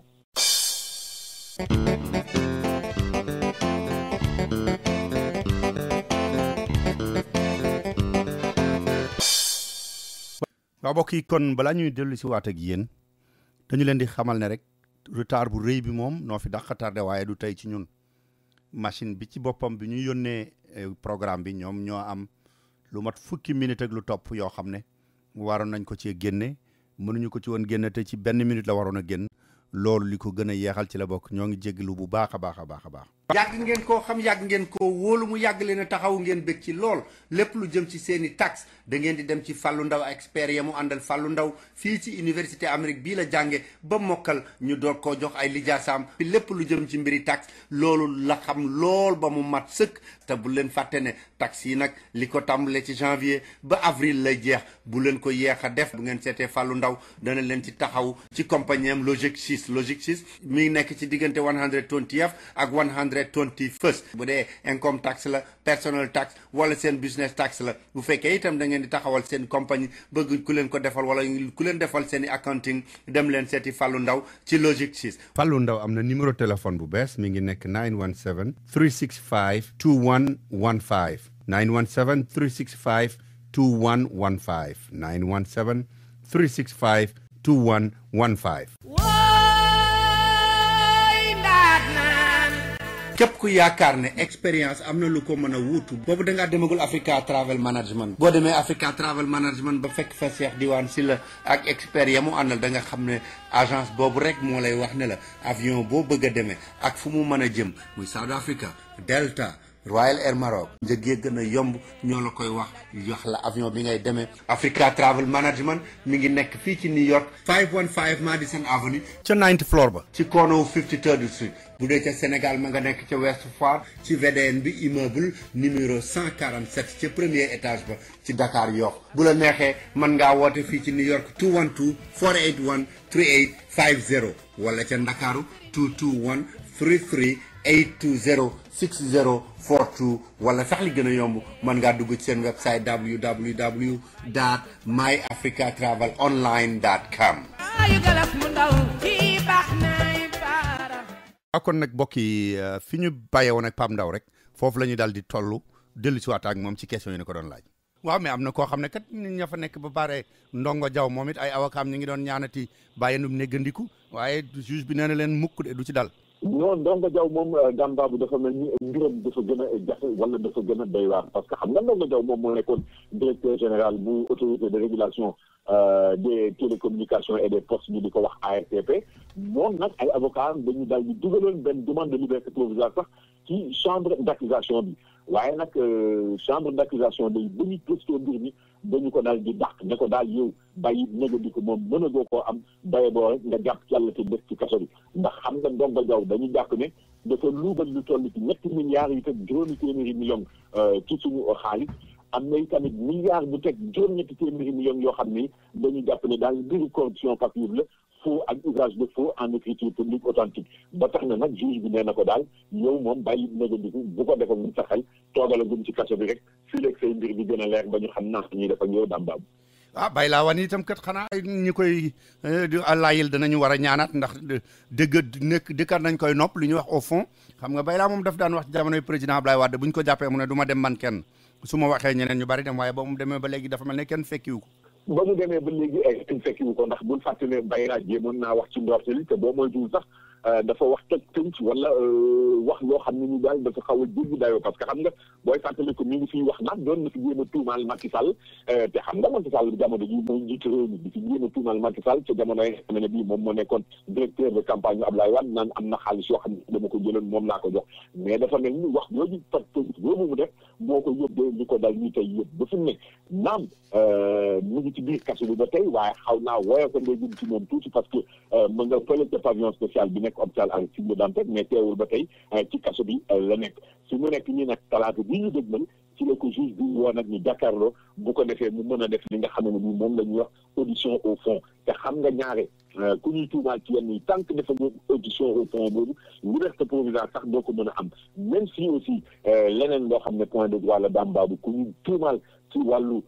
détournement de deniers publics liberté provisoire doo ko mën a am mukk tamit lu fekk consigné woo ci koppar lu tolloog li nga xam ne bi moom lañu lay tuumaal lu mën a am nag nañu xaar ba xam rek moom tamit bu jàkkaarloog juge bi ndax dana am lu ci ruus wala déet donte nag toujours dañuy wax secret de l'instruction waaye daal léeg-léeg am luñ ci force li nga xam ne bi moom moo fa ruuse xam naa sa gars yi comme ñoom it ñu ngi dénki nopp fi mu ne ak di gëstu ba xam Luc Nicolaï bi ñu ko waxaateeg moom it sur le fond lu ñu fa jëlee waaw li nekk ay jàkkaarloo na ak ki nga xam ne bii moo di doyen des juges Mao Seni Diouf mu déglu ko nag au fond ci li nga xam ne bii moom moo di dossier boobu liñ ci mën a jàpp daal moo di Luc Nicolaï moom weddi la fa nekkee woon maanaam xam nga Luc Nicolaï dañu ko teg loxo ci mbir moo xam ne nii affaire drogue la ci Lamantin Biche muy moom nga xam ne ni moom daal Luc Nicolaï li mu jàpp mooy mosul laal drogue mosul gis drogue te tamit amul benn yoon boo xam ne nii mos na ko yónni muy ki nga xam ne nii moo di Jimbrin di kenn koo xam ne nii dafay liggéey ci hôtel bi nga xam ne bii moo di Lamantin Biche moom la ñuy wax naan moom la Luc Nicolaï joxoon drogue bi mu daal di leen yóbbu ko ci bureau ki nga xam ne bii moo di mooy bureau directeur bi Luc Nicolaï nag nee na loolu araam na ko ni naan sàngara mosul a am mosul def lu ñu mel ci am nit te tamit mosul jox lenn li nga xam ne bii mooy kooku ba tax na nag fi mu nekk nii moom ak ñi nga xam ne bii ñoo koy layal jàpp nañu ne war nañoo mën a bind nag demande de liberté provisoire pour mën a am liberté provisoire ñi nga xam ne bii noonu la Bertrand Tulli amee moom tamit liberté provisoire ba fi ñu toll nii nag gise boobu moom la ay avocat di def mais nag nañu jàpp ne rek Luc Nicolaï moom dañ ko topp pour association de malfaiteurs maanaam ay sambabo ay bandi yu ànd pour def dara ak itamit dugal drogue ci réew mi mais tamit daal di def complicité ak jéem a lekk xaalisu jàmbur xaalis boobu di xaalisu Bertrand Tulli te ma lay fàttali ba tey ne daam baabu ci mbir moomu am na ñaari douanier yoo xam ne kenn ki di Abdou Khadir Kébé keneen ki ñu di ko wax Pape Siré Thiam ak ñeneen ñaar ñoo xam ne nii Lamantin Biche la ñuy liggéey moo di Djibril Diop ak Mamadou Lamine Mbaye ñoom ñëpp tamit dañu leen inculpé ci mbir moomu placé leen sous mandat de dépôt jàpp nañu ne ñoom it xëy na balaa yàgg doyen des juges dana leen woo pour dëkk leen ay nopp jëm ci mbir ba tey rek leeral dossier boobu. waaw Pape kon may ma ajaraat te ñëw dellu si waat. waaw mais. fépp fu nu mën a tukki moo xam ci biir réew mi la moo xam bitim réew rawatina nag bu dee Afrique suñu gos la fa nu war a dem mooy Kara Tour and Travel billet bu ñuy jaay ak avion boo bëgg a demee demal Kara Tour and Travel mu jox la ko ci njëg yoo xam ne mënuloo ko amee fenn xew wu nu am wu nu ñor dëgg fa nu war a dem mooy Kara Tour and Travel bu nu yegg si mu ñu jox suñu billet ci njëg yéenu gënal daal di ñuy wax avion ba nuy dugg ak kañ lay dem nu daal di dem ci lu gaaw a gaaw. Kara Tour and Travel mi ngi nekk ci 38 West 32nd Street room 1501. téléphone 212 683 2223. wala fi dañuy wax ne kuy jàpp jaam du faale jiit loolu moo tax Broadway Wireless nee na seen accessoire cell phone yi mu leen doon indil yëpp léegi dootul jàppati jiit jaani ñàngoor lay jàpp di leen ko indil ndax moom coppam mooy voyage dem ba Chine dem dugg ca usine ya dem xool yu bees yi nga xam ne ñooy door a xew ca njëg ya gën a yomb mu indil leen ko accessoire bu ngeen mën a bëgg moo xam ay charger lañu moo xam ay kees lañu kees yi bu ngeen ci mën a soxla bu iPhone yi bu Blackberry bu Galaxy ak yi nga xam ne yëpp mënuma koo lim lu ngeen ci soxla bu ngeen demee ci Broadway Wireless ci prix en gros prix yu bees tàq ñoo fa nekk te itam kees yu door a ñëw ñu ngi leen di door a ubbi ñu bees tàq ñoo fa nekk Amadou nee na léegi mooy demal boppam jëlal boppam seetal boppam waxaaleel boppam indil leen ko mu yomb lool te xew maase ak jamono ji kon nag bu ngeen bëggee jënd lu jëm ci accessoire téléphone di ko jaayi waat dem leen ci Broadway Wireless mi ngi nekk ci 55 West 27th Street ci diggante Broadway ak 6th Avenue téléphone 252 0905 212 252 0905 Broadway Wireless nee na ñëw leen seet si ko lu bees rek ngeen fay fekk ca njëg ya gën a yomb.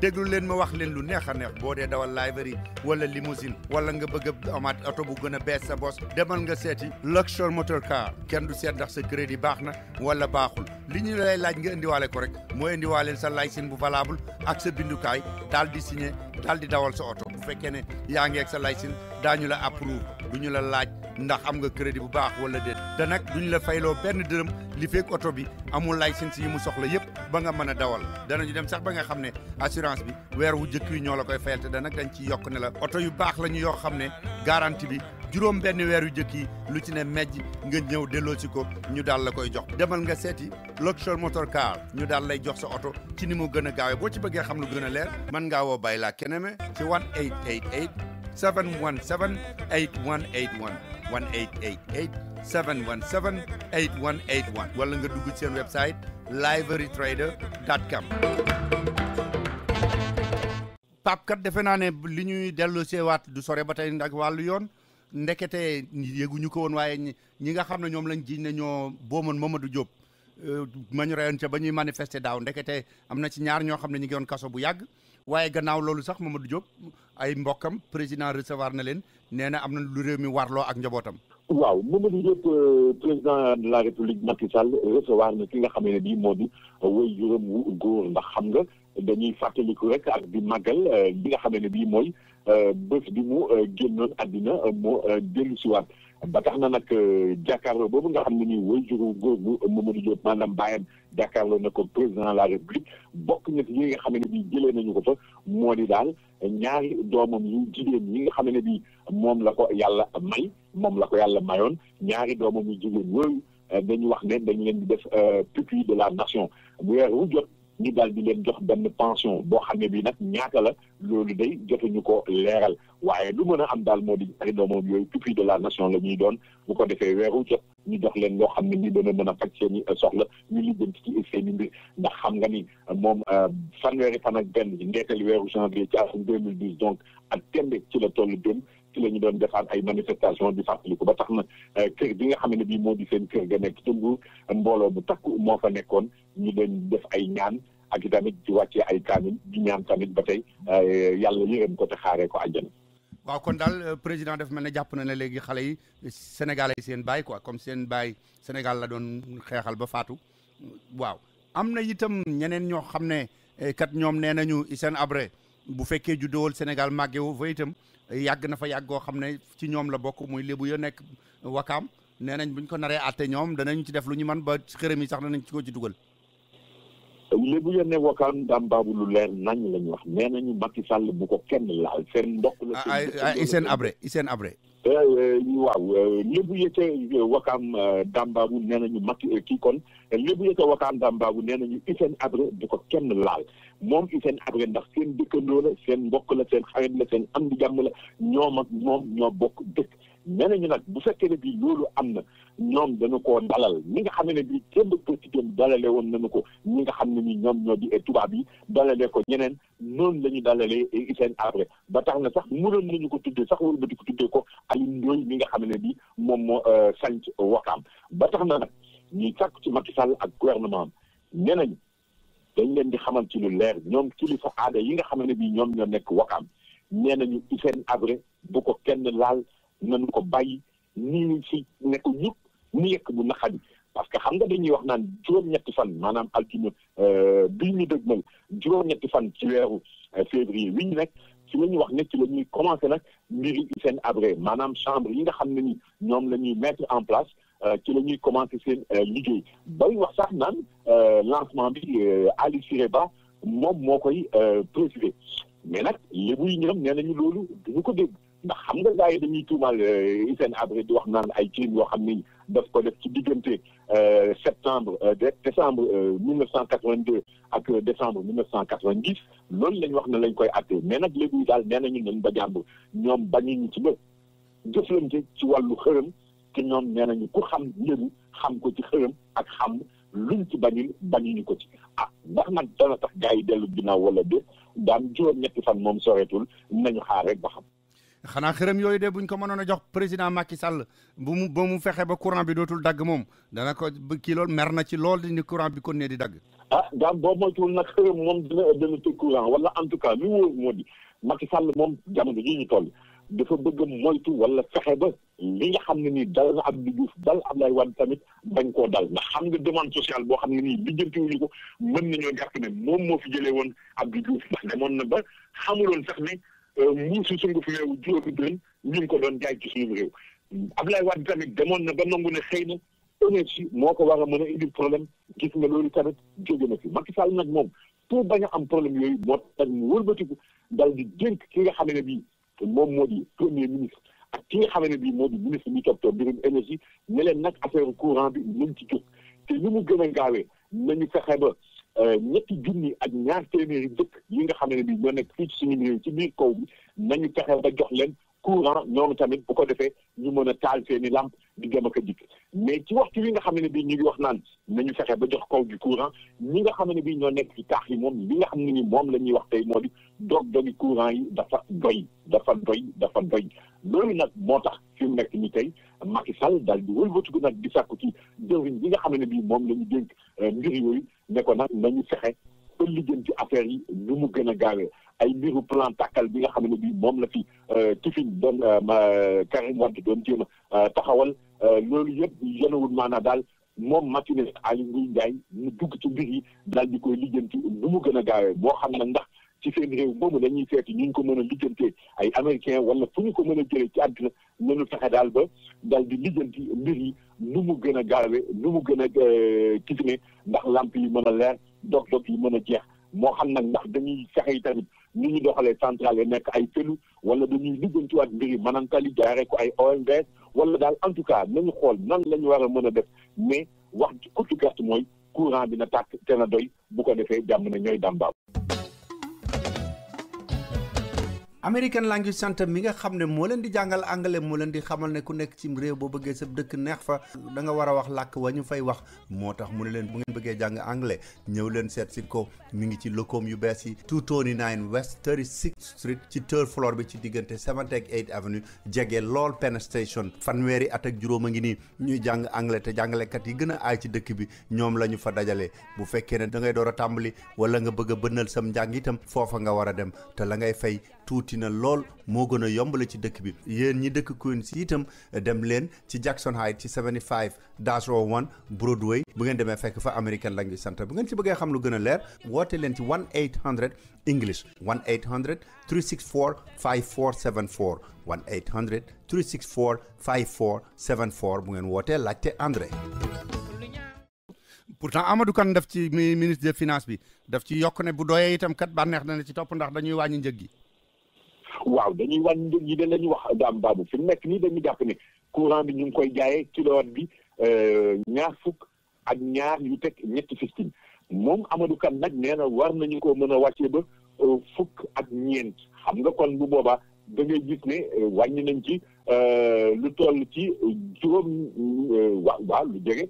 lu xaw a bari parce que li ñuy jaayee $2 ak ñetti fistin bu ñu ko delloo ci jaayee ko $4 gis nga loolu dafay nekk wàññi boo am solo ba tax na nag fi mu nekk loolu dana am solo lool tamit ci ñi nga xam ne bi ñooy askan wi parce que courant bi loo ci mën a dégg daa mbaabu mooy cher na lool ndax loolu tamit bokk na ci li nga xam ne ni moom la nit ñi di gën a doy dañuy wax naan courant bi du ñu ko gis dañ koy dogee saa su ne te terewul facture yi saa yi bu ñëwee gën a cher kon du ñu ko wàññi dana yëwén lool ñeel askan wi.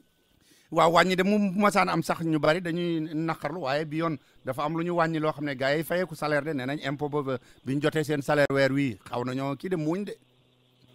waaw gars yi xaw nañoo muuñ daam baabu parce que nag xam nga fii salaire yi ci Sénégal bari na ci loo xam ne ni dafa ko daan tax mu xaw a wàññeeku mooy li ñuy wax impôt sur le revenu parce que xam nga am na réew yoo xam ne impôt yi dañu koy calculer bu at bi mu dee nit ñi di ko fay mais ñun fii ci suñu réew impôt sur le revenu bi kooku moom dañu koy dagg à la source maanaam sa payoor na mu toll dañ ciy génnee impôt bi daal di jox li nga xam ne ni mooy li ci des mais nag comme Macky Sall dafa dige woon ne dañuy wàññi impôt bi ndax dañuy dugal benn code des impôts bu bees alors léegi loolu ba ñu ko dugalee nag ci la ñu wax ne dafa daal di wàññeeku bi nga xam ne ni nag moom lay wàññeeku dana dem ba toll ci $1 bu teg $200 millions maanaam bés bi dana toll ci 47% nga gis nag ne loolu bu ñu ko tekkee ci koppar xobbet mën na déparé ci $2,000 ba ci $20,000 yu manqué $2,000 nga gis nag ne loolu dafay daal di nekk lu am solo moo tax nag gars yi mu bari na fi mu ne nii ñoo xam ne ni ñu ngi naan mbir mi waroon nañu ko gën a teel a def donte am na ñoo xam ne ni nag ñoom tamit ñu ngi naan gisaguñ ko xëy na di ñàkk weeru février yu bu dee ci lay gën a leer ci seen i bët maanaam daal ci ndetteel janvier bi taxul ñu ràññee ko lool rawatina nag ñi nga xam ne bii ñoo di célibataires yi ndax xam nga jëm ci mbirum impôt moom célibataire gouvernement mosu koo yërëm parce que ñaare dañuy faral di jàpp rek naan célibataire amul benn responsabilité waaye nag xam nga réew yi demee ni ci suñu réew yi boo dee célibataire amoo soxna yi am nga ndey am nga baay am nga bàjjen am nga maam am nga mag am nga rek ba tax na ni ñi nga xam ne bii benn nit la ñu ci kër buy liggéeyal fukki nit ak juróom wala ñaar fukk mbaa fanweer xam nga ñooñu tamit bu ñu sañoon mbir mi yegg ci ñoom bu ko defee seen li mbir gën a ñoŋ daal daan nañu jàpp ne Macky loolu mu tiggee woon quand même def na ko impôt yi wàññi na ko ci wàllu impôt sur le revenu. am na leneen lu mu diggee itam kat ñi nga am gaa ko yàkkamti lool ñu ne dañuy jël ay nit jox leen liggéey ci gouvernement bi waaye dafa am ñu commencé naan seen xel dalul mbaadu président daf ko bëgg a séddale ay ñoñam.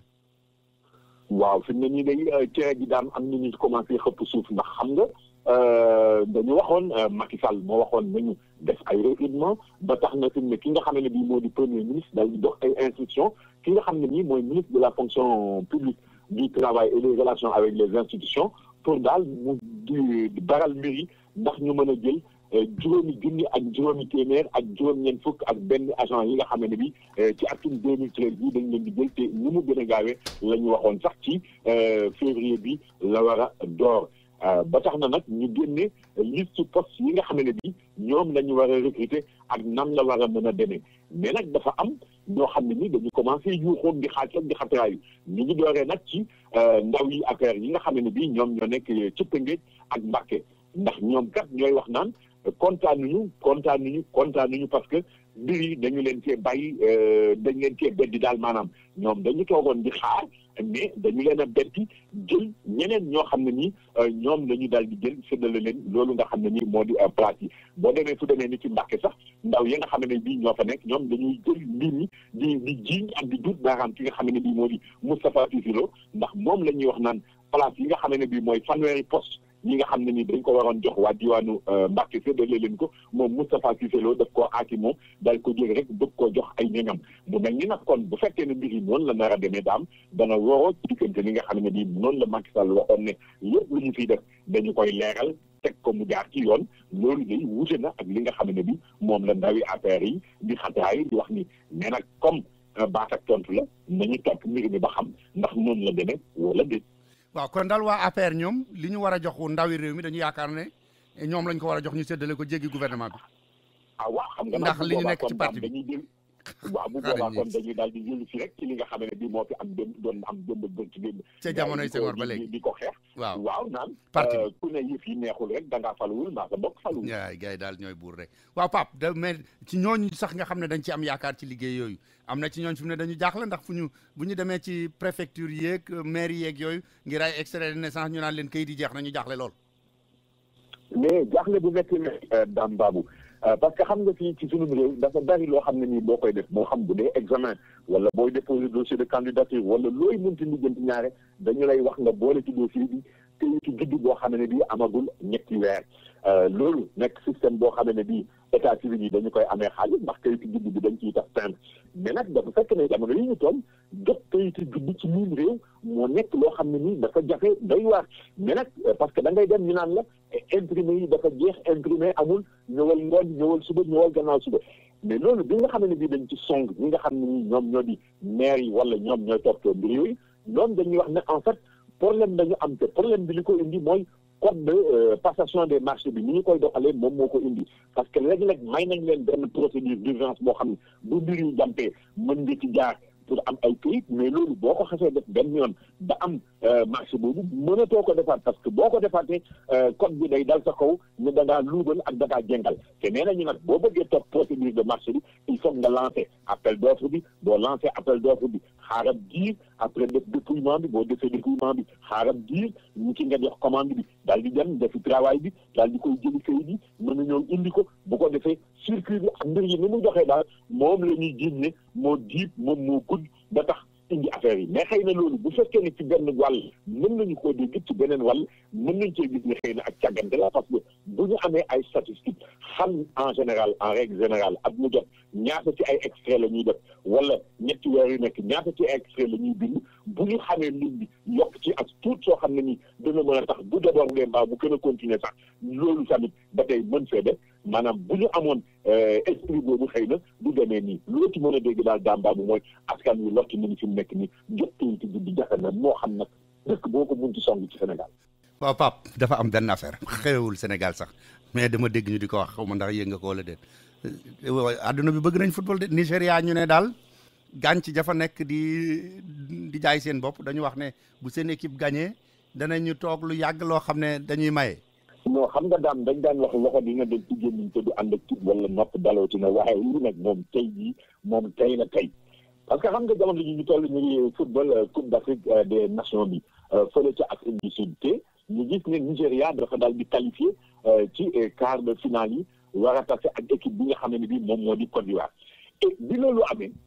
benn association boo xam ne ni dafa nekk ca Nigéria association bi nag moo dajale jigéen ñi nga xam ne bii dañuy jaay seen bopp maanaam ñi nga xam ne ni daal wolof ñoom la ñu tuddee gànc ñoom nag ki nga xam ne bii moo di seen njiit yore seen kaddu wala secrétaire bi ñu di ko wax Jessica Ellis moom moo xam ne daal ñi nga xam ne bii joueurs yi seddalee nañu ko seen xol bu fekkee ne bii tey waxul joueurs yi jël nañ coupe bi mais dafa ne bu fekkee ne bii joueurs yi dem nañu rek ba qualifié final ñoom gànc yi dañuy jël ayu bés boo xam ne bii dañu koy maye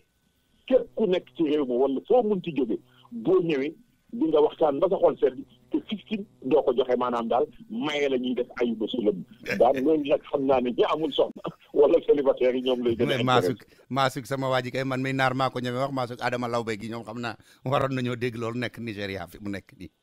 Pape Ndaw maa ngi lay gërëm di la sant. jërëjëf Ndaw jërëjëf waaw jërëjëf Pape. ma gërëmee ko noonu rek suñu waa ji di si pharmacie nekk ca Harlem di ko gërëm di ko sant.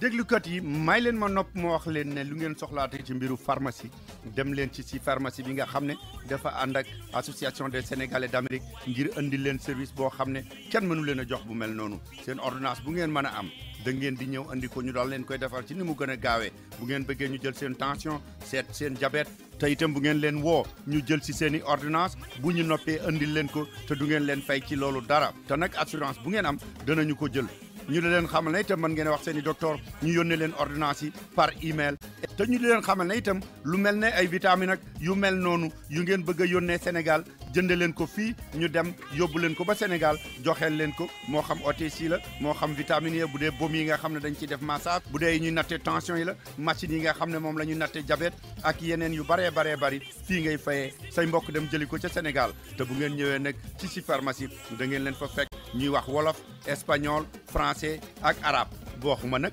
anglais moom mi ngi nekk ci 215 West 116th Street ci diggante 7 ak 8 Avenue téléphone 212 665 8800 212 665 88 80 bu ngeen wootee laajte Ousmane wala Issa seen téléphone ca Dakar mi ngi nekk 33 835 06 86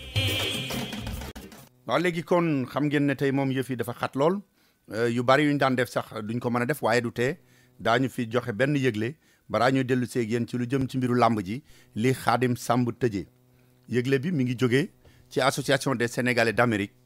ak président di Pape Dramé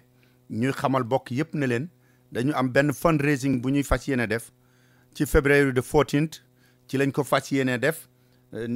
muy dajee ak alxemes ñu xamal leen ne ki nga xam ne mooy def waxtaan wa mooy sëñ Daouda Sy la nga xam ne moom lañ fa mën a wax fas yéene waxtaanee mooy àndandoo nekk benn rek moo mën a tax nit mën a dëkk ci réew mi dëkkin wu baax loolu la fas yéene waxtaanee li tax nag ASA di ko def xam ngeen ko yéen ñëpp xam ngeen ne ASA lu bari day war ci koom lu jëm ci social bi ak lu jëm ci yeneen yu demee noonu yëpp surtout nag ak kër gi nga xam ne dañ koo bëgg a jënd tuddi ko kërug Sénégal fii ci Harlem mi ngi nar a amee nag ci 111 West 116th Street ci diggante 7th ak Lenox Avenue mooy salle bi nekk ci beneen côté bi féetee bu jàkkaarloog Baobab 111 West 116th Street ci diggante 7th ak Lenox Avenue mi ngi am li tàmbali ci fukki waxtu ci ngoon muy 10 heures ba 2 heures ci fajar kon nag loolu mooy li nga xam ne moom la Azadi woote bu ko kenn wuute. ñaari ma ko ñu roofoo ba daanu ñaaxaanaay ku ñëw samba neexala yegg te naan jël amul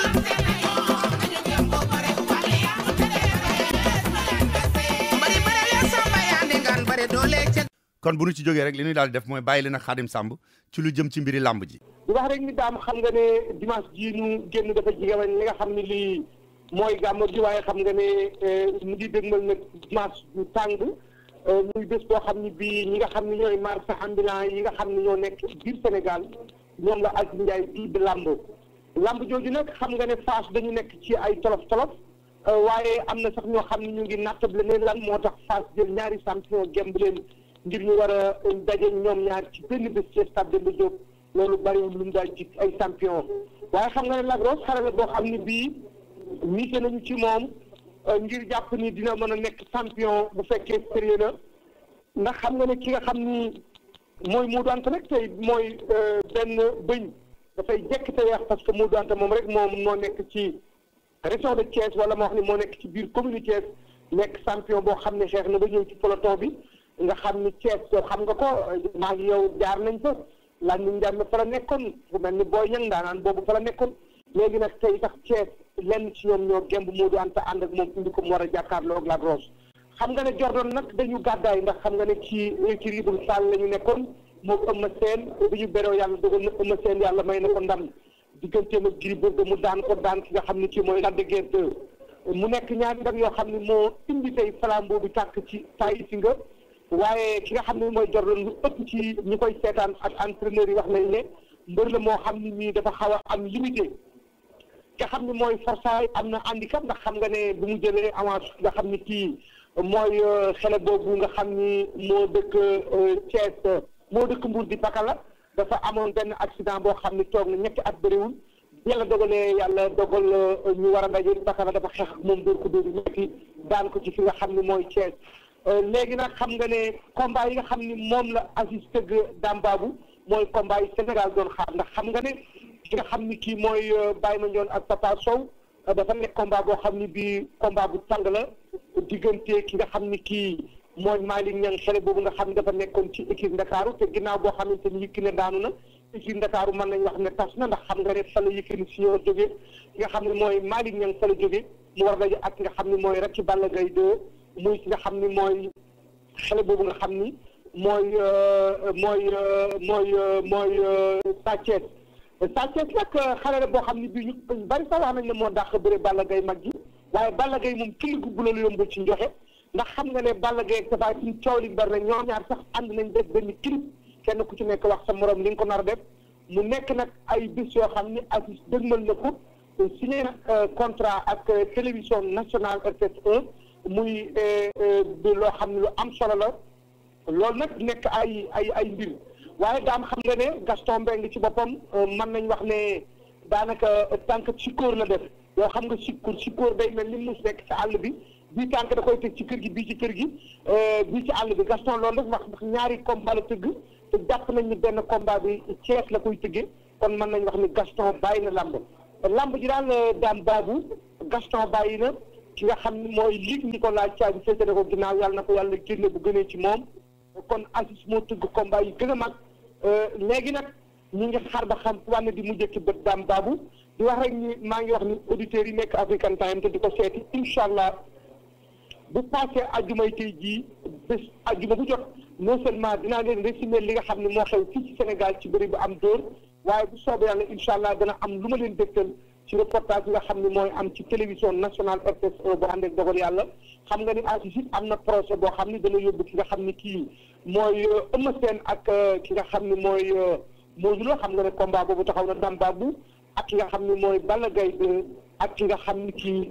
mooy Tapha Tine dana dem ak ñoom France bu soobee yàlla incha allah danañ la invité incha allah nga jógee États-Unis ñëw France bu neex yàlla ndax bés la boo xam ne bii bés bu nar am solo la foofu lépp nag liñ ci def daam baabu mooy dundal li nga xam ne mooy culture ndax ministre du tourisme ak ki nga xam ne kii mooy ministre sport lëkkaloo nañu ngir ne tourisme dafa am tolof fii ci Sénégal te jàpp nañ ne bu ñu duggee ci làmb incha allah danañ ko mën a améliorer ba nga xam ni dinañ ko mën di seetaan ci àddina bi bëri biit ñu fas ko yéene moderniser maanaam dellu si waat démb waaye boole ci tey ndax xam nga ne boo xoolee làmb tey fi ñu yegg daam baabu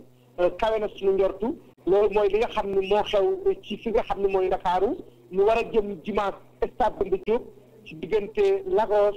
ak ki nga xam ni mooy Forza mooy Lagos ak ki nga xam ni mooy Modou Anta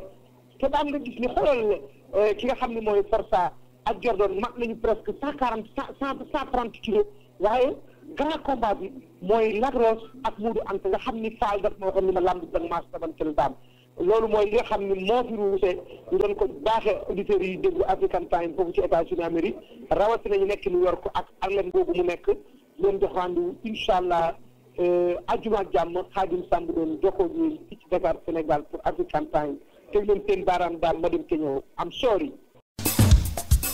waaw kon mbokk yi dañuy dellu si waat rek di jégalu bu baax a baax te xam ne tey nag moom wax dëgg ñoo fi taxataade waaye du ci ñun machine bi moo andi woon problème bu rëy fële ca rajo ba ci boppam foofu lañ leen di tàggoo ñu nit kon di leen wax ba altine ak jàmm.